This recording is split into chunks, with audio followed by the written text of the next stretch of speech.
Hi, everybody. I'm over here today. Yeah, Teddy's over here this time. We're testing this out to see if the recording audio comes through clear with us just feeding off the one mic at a reasonable level. So let us know if you sense any difference. In the meantime, we have a special guest over there, beyond Teddy. I thought I was a special guest. You're very special, Teddy. Very special. But anyway, so Ashens, would you like to introduce yourself for any of the maybe one fan who doesn't already know who you are? Oh, there's plenty of them. Hello, I'm Stuart Ashen, aka Ashens, and I do stupid things on the internet because nobody's worked out how to make me stop yet. So, as is tradition, we have our guest, and our guest brought. I suppose it could be described as a film? More like a I mean, prolonged in a music technical video. sense. As in, it was visual media? Yeah, there's audio involved. I mean, it doesn't generally relate to what's happening on screen, but there is audio. I love it when people bring stuff that, is worse than what I usually make them watch because then, their ire is not directed at me for once. Yeah, but you always bring them back anyway. Ah, dear. So, Yeah, when I see you on Sunday, we're going to watch Aerobicide. Oh, that sounds horrible. oh, that'll be an experience. So, would you like to give a little spoiler-free summary of your film? Certainly, this was a film called Ogroff, aka Ogroff the Mad Mutilator, for the non-French audience, which was made by a man called Norbert Moutier, who is usually credited as NG Mount for reasons. And basically, he ran a video shop in France where people were renting all the slasher films and things, and he said, God damn it, why don't we just make our own slasher film? Being a sort of creative type, he did lots of comics and stuff. So they did. And as a result of that, there is a 90-minute film of him mostly wearing a damaged volleyball on his head, killing people in very unconvincing ways, and long scenes of two CVs being hit with a hammer. And other things do happen, but rarely. It's a film. It's got its heart in the right place, but every other internal organ is completely transposed. It's astonishing. It was like it was made by aliens who've sort of got a rough idea of what Earth is, but they've never been there. Do you know what I mean? It's a classic example of outsider art film of the low budget variety. It's so outsider. I'm not sure he's ever even been inside a house, let alone inside sort of the art world. You know. So, spoiler-free opinions, Teddy. It was very odd. It felt more like a 90-minute music video than a film. I definitely have to give credit to the creators for being so inventive. For just deciding to hell with it, I'll just do it myself. They did a lot. And I mean, so many people would be put off and not do as well on something they have no idea what they're doing. So, for all credit to them, they created a thing, a very interesting thing. They didn't let not knowing what they were doing stop them. Power to them. The fact that it's actually still watchable and people are watching it, like us, God help us. What is it? 40 years or so down the line, maybe 35 years. That's just mental. But if you want my review, it wasn't my style of film. I'm not into horror. I'm not into slashers. So 100% this one wasn't for me. But I can definitely see the why this one was unique and interesting. Yeah. That's a more positive review than you gave Slay, which featured drag queens fighting vampires in a bar, in a redneck bar. Slay had a budget, and Slay, I think, had more potential. Are you being kind to this film because it reminds you of the little student films you made running around the woods around your house when you were a kid? I admit nothing, though that forest did look an awful lot like the forest outside out of our house. There was a lot less fake blood in our films. Hagan, what about you? Basically, I had a great time watching this, because usually when we watch this, we were mostly quiet during the whole thing and only interjecting very briefly, like for important things. But this time we dropped that and we just riffed the whole thing. So I had a great time watching this. This was fantastic. I loved the experience. Oh, the film is terrible though. It's like Begotten, but more annoying. Um, but having said that, I'm gonna review the fuck out of this at some point. Ashens?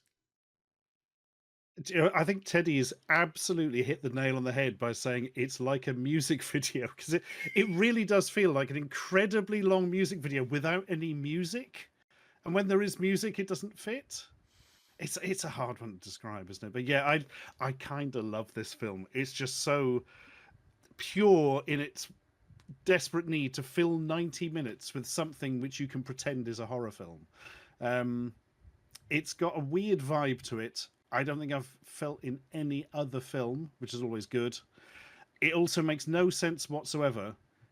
Desperately tries to explain, I think, about 2 plot points in the entire film, and even doesn't even do that properly. There's a lot of polystyrene heads. There's a lot of fake blood. There's the worst mask of any killer in history is literally a volleyball he's hollowed out and stuck on his head with some studs in it, I think. I can't even remember if that's right now. I have to say, The that weird thing adds is, charm. I like that. It does. Yeah, I quite liked it Yeah. as well. 4th edition Jason Kind of reminded Voorhees. me of Andrew Garfield's Spider-Man, because which was clearly made from basketball, material. It's a good use of someone being creative with real world materials, ending up in a film. Yeah. Yeah. That's why I love it. It works, I think, because it is so obviously a volleyball. If not, it'd just be a crap mask, but because it's got this, Oh, I love it. The weirdest thing is I've seen this film like 3 or 4 times now, and I still forget major things that happen in it because it's so weirdly ambient, and you just kind of it just doesn't spark your memory properly, so you just forget bits of it or misremember parts of it, or it is like waking up from a weird dream and desperately writing down what happened in an attempt to not forget it. Killer, axe. Were there zombies? Was there a vampire? I can't remember. Anyway, 11 out of 10 is amazing. But It yeah, also could be like, like apparently the human body has a thing where the brain forgets a lot of pain after it's experienced it, like, what the exact feeling feels like, just as a form of Yeah. psychological protection. So that might be what's going on in your mind. Yes, that's it. It's naturally wiped from your memory. That's a hell of a piece of art, isn't it? We've made a film you can't remember. It's like a Doctor Who plot point or something, Amazing. It really is. Mhm. there's not much else I can really say that these guys haven't already. It smacks of bored teenagers who found a video camera and wanted to make something, and that kind of adds to its charm. It was very obvious that they weren't schooled in filmmaking because a lot of scenes dragged. Also, Yeah, I'm pretty sure they only had Oh, one yeah. audio track because there were several points where they stopped the music for a bit of dialogue or a sound effect and then continued the music. yeah. If I do a review of this, I am definitely going to do that approach. No fade outs, nothing layered. Just that we have funny joke. The Keep it but pure. it's the earlier I described it as outsider art, which is basically any kind of art which is constructed by someone with no schooling in that type of art. You can get my favorite example of it is Henry Darger, who did a giant fantasy epic, and it was only discovered after he was sent to hospital in his 70s, and he was going to die in hospital, and they found this giant thing made of collages and just thousands of pages about all adventures and stuff like that. And the fact, like, true outsider art in film is much rarer. It's usually very low budget. Like the best example I'd say is probably the Evil Within. But this, it is proper outsider art. It's not very good outsider art. He clearly doesn't have a natural talent for it, but I'm glad it exists. Alright. I think that's fair. It is that amazing thing. As you said, it feels like some teenagers with a camcorder just larking about. But the guy was in his 40s when he made this, so somehow it got the same vibe as like teenagers making stuff, and yet maybe that's why it goes on too long. Yeah, the passion's there, the knowledge isn't. Yeah, But anyway, yeah, I think that's fair. normally we'd move on to the. Oh, before you move on to spoilers and such, before we started the recording, before we actually watched the film, Ashens, you were giving some background information about the film itself, how it came to be. I mean, you should share that with the those watching this video. I did at the start when we were recording. Yeah. I don't Clearly, have I'm any not much paying more. enough attention then. Okay, There is so- one extra thing, actually. The extra exciting fact about Norbert Moutier. He went on to do as many more films, which just got worse, frankly, than Ogroff. But he also inexplicably Just made cover one the in camera. America with actual actors called Operation Las Vegas, which has to be seen to be believed. It's incredible in all the worst ways.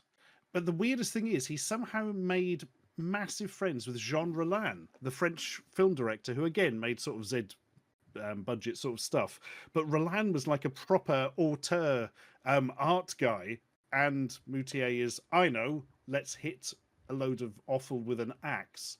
And so they were coming from completely different directions. Yet by the end of it, they were appearing in each other's films and stuff. I say that. I think actually only Moutier appeared. No, it's the other way around. I think Rollin appeared in Moutier. I'm not sure about the other way around. But yeah, This is it's kind nice of when people come together with a shared love of whatever the hell that was.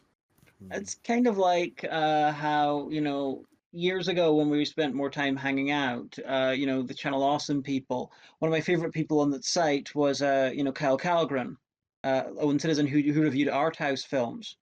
Because I think I was the only person apart from him on the entire site who actually likes art house. So there's me who reviews all the ridiculous, gory, porn stuff, being very into the art house stuff too. So it's always fun when that kind of odd crossover happens. You can say the same about this. You review tat, you eat very very old food, and you are a professional brown sofa enthusiast, and yet you're appearing on this. I feel there's crossover there somewhere. Yeah, I'm sure there's a brown sofa behind you somewhere. You've just put a sheet over it or something. It's in the other room. Very far away, a couple of rooms away. But yeah, normally this is where we would go into more spoiler-filled descriptions of this film, but there's not really much in the way to spoil in this. Zombies! Zombies showed up randomly Yeah. at the end. Yeah, I only noticed for the first time that there's a tiny shot earlier in the film of Ogroff putting some meat down a trapdoor, and that is your only hint that his entire basement is full of zombies. Also, So it's like they have a rough idea of Nazi how to zombies? tell a story but can't. Yeah, Yeah, it's. and there's. Go ahead. Oh, no, sorry. Go. I was going to say they seem to have some explanation for the zombies in like some clippings from a newspaper. They're like old French soldiers from the war that he's keeping and were his friends or something. I didn't really get that, which is a shame because it's pretty much the only plot point in the entire film. But Well, as There we the classic animated series explains, don't go look in the trapdoor because there's something down there. So Yeah. it's setting it up via unrelated children's show is an unusual move, but I think it's totally valid. Cinematic universes, yeah. But the overall plot is Ogroff is just a serial killer in the woods. Woods that, for some reason, whenever someone drives through it, they are compelled to get out of the car and pee. That's usually when he ambushes them. Except those random people at the beginning who were just assholes. Well, it was implied that the kid was going off to pee. Are you awake, Teddy? This is the kids that told the lady to fuck off. And to walk. Oh no, I know Oh, you're yeah, thinking of. that was the Yes, clown. they were just assholes. See, Yeah, I was you're absolutely paying right. attention. Yeah. Yeah. I was just a random fucking clown that got out of the car, made fun of her, and jumped back in and drove out of the film. It was the most random fucking thing. What's this? You're running away from a serial killer? Ha! Use your legs! Woohoo! Pretty sure Ray And she Wise did that dies. in Dead End. So yeah, he kills Oh. several people, men, women, children, and then there's this woman who's Yep. supposed to be hunting him, but instead when she finds Oh. him, she just kind of shags him and then gets bored and wanders off. It's As so you weird. do. Yeah, was she? Did she just wander off, or was she escaping the zombies? I can't even remember. I've only just seen it. It was so odd. She I wandered remember she off. ran away from the zombies. Yeah, she wandered off when Yeah. the zombies got loose, and then she started fleeing whenever Ogroff suddenly turned into a daredevil on a motorbike for some reason. Now, clearly, she met her hero, and never meet your heroes, and definitely don't fuck them, because then you'll get bored and wander off and zombies. Yeah. I just saw another film to compare this to. Pakistan's Hell's Ground, which is a remake of the Texas Chainsaw Massacre. But, they add a couple of musical numbers and, for some reason they add a whole subplot about there being zombies. So there's similarities here, although I'm pretty sure this predates Hell's Ground by about 5 years, so I'm not suggesting they're remaking it, but this is And- apparently a thing. Serial killers occasionally have zombies. And they did have a prolonged fight with a guy with a stick versus a guy with a chainsaw, and the guy with the chainsaw lost. Yeah. That takes skill. As Ogroff's so skilled with an axe or a stick or whatever the hell he. Oh God, it's so difficult to pin anything down in this film. It's such an oddity. And And then- of course, to completely spoil the ending, the woman tries to escape, and she's picked up by a priest or something. But the priest's a vampire, so he kills her. Because I want to yes. see a version of this with a commentary done with Kim Newman and Mark Kermode. It was very surreal seeing a cardinal vampire bludgeon someone to death and then stab them with a crucifix. It was like, you've got vampire lore a wee bit wrong here. Subverting our expectations. Yeah. Oh, it's so odd. And the way they set up the Ogroff hunter, who's actually an Ogroff fancier, I can't quite understand that. It's like they show the outside of a building with people talking. I think the implication is supposed to be she's talking to the police and has gone to them and said, "Look, I want to find Ogroff. Do you know where Ogroff is?" And the police are like, "Oh, Ogroff. You'll never find Ogroff. He's in the forest murdering everyone, but he knows it like the back of his hand. He cannot be found." You're like, he's a serial killer and you're the police. I feel like you should be doing a bit more work than just going, "Ooh, Ogroff, eh? Ooh." You know, he's killed like 100 people or something. I don't know. Sounds like It's- exposition you get from a couple of Ugh. drunks in a pub. He's also in a walking distance of the road, Yeah. Oh yeah, yeah, that's completely true. Yeah, and all It's the about a 5 abandoned minute walk from cars the that'll be road to his beside shack. it. Something else to compare that's a this good to. point. It's just something else to compare this to.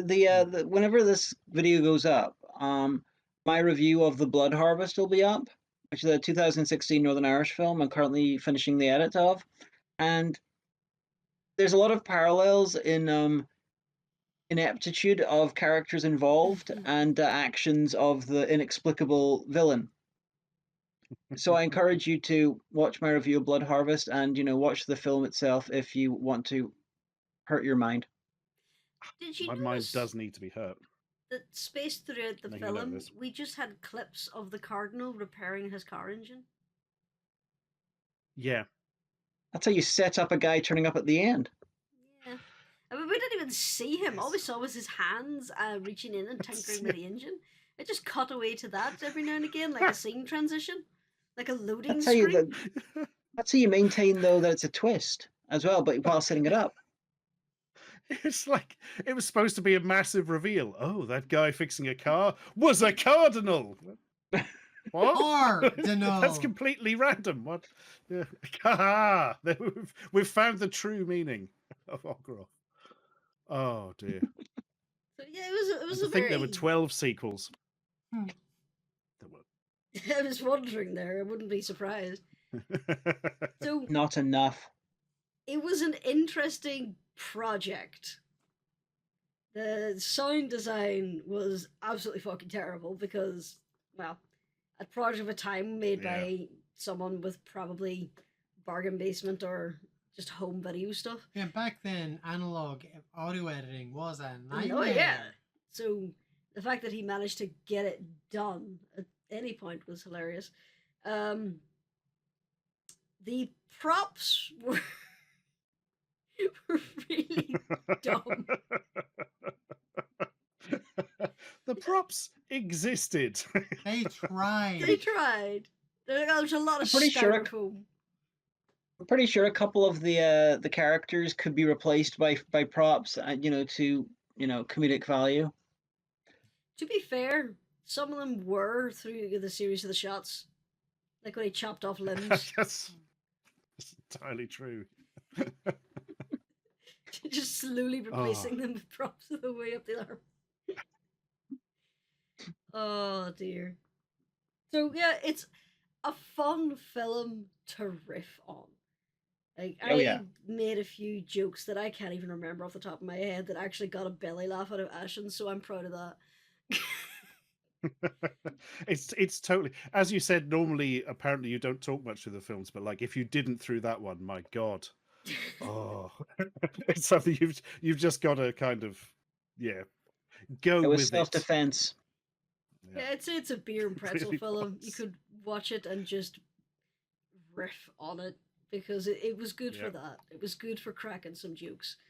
Would you watch it for the sake of watching the film for the plot? Oh dear God, no. Hmm.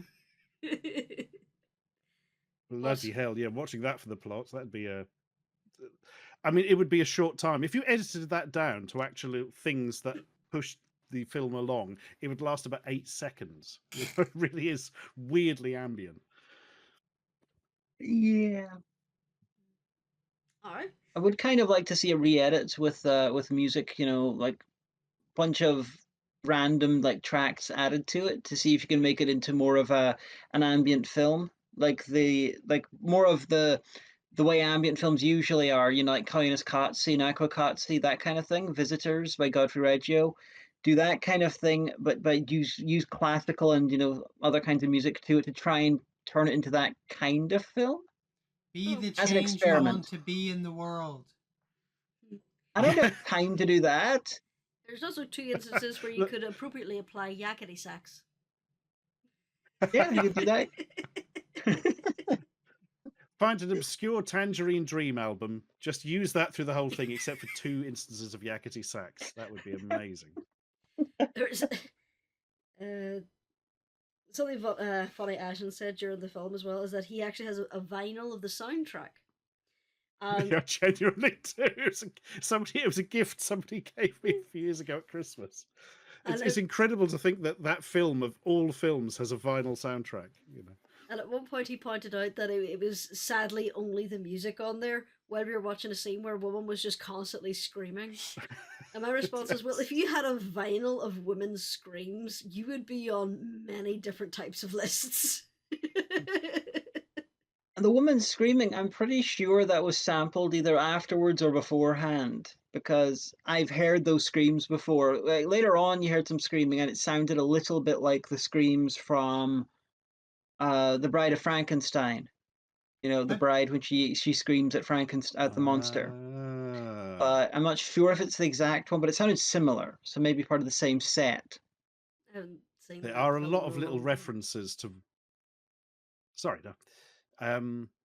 Just saying, there's a lot of little references to things that I presume Moutier enjoyed. Like, there's a complete copy of the shot from The Burning where they hold the shears up, and then you see somebody with fingers missing, and you're like, "You stole that." Oh, it's a homage, isn't it? But you know what I mean. Yeah. All right. So, final thoughts, Hagan? I think we need a 7-hour documentary on this. How about no? No. The world does not need it. Ogroff memories. Yeah. Get your 3-disc set from Severin. Yeah. Teddy, final thoughts? Complete with. If you like unique amateur films, if you like slasher films and weird auteur-ish, maybe kinda horror films, give it a shot. Worst that can happen, you can turn it off if you don't like it. And see, I would watch this with a drink and friends to make fun of it. It would be a funny riffing film. Ashens, final thoughts? Now that you've watched this for what, the 4th time? I think that is the 3rd or the 4th. Yeah, Never Alone. I think this is you're spot on when you say this is not a film to watch alone. This is a film to watch with some friends, preferably a tipple of choice, and have a bit of a laugh when he inexplicably pops up out of most things in the film. He's in the boots of cars. He's on top of chessboards. He's everywhere. Ogroff is where the There is plot no needs him escape to from be. Ogroff. Exactly that. All right, Maybe It's- Ogroff is in the room with us right now. that's the The cat. real Ogroff was inside us all along. I do have a large suitcase over Well, there, ominously closed and looking at me. For one person in the film, that was technically true.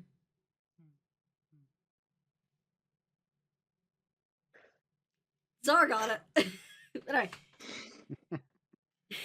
So let's wrap up. Yes, we shall. So, thank you to our wonderful guest who brought us this madness. Would you like to tell the people where they can find you? Oh, certainly. Just search on Google for Ashens. One word, like Madonna. Yeah. You can also Okay. find you in at least one episode of Mad Men, I think.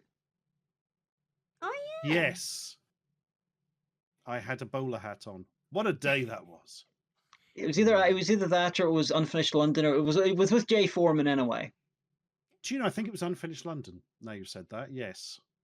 It was definitely Jay Foreman related. If not, he was just randomly there, and that was weird. It's so sad that Unfinished London series is unfinished. Seems It's appropriate. thematic. Yeah. So, as usual, we will put links to Ash and stuff in the doodly-doo down below, if Teddy remembers. Other than that, if you'd like to check out our Patreon, you can go ahead and do that. You'll get exclusive access to early releases, a few extra little tidbits that Zara works on. You can also check out our Discord if you want to join in the conversations and just, I don't know, slag off Hagan for fun. Or make You can fun do that. of our random bloopers. We've got a Ko-fi now, heartily endorsed by Salem the Cat, who is not here right now. So check that out if you want to support the channel in a little way. But Like, comment, subscribe, all the other stuff. yeah, do all that. Force a friend to watch us and laugh at their pain. Until then, we will see you next time whenever we get a questionable film to watch. Bye, everybody. Yes. Cheers, folks. Bye-bye.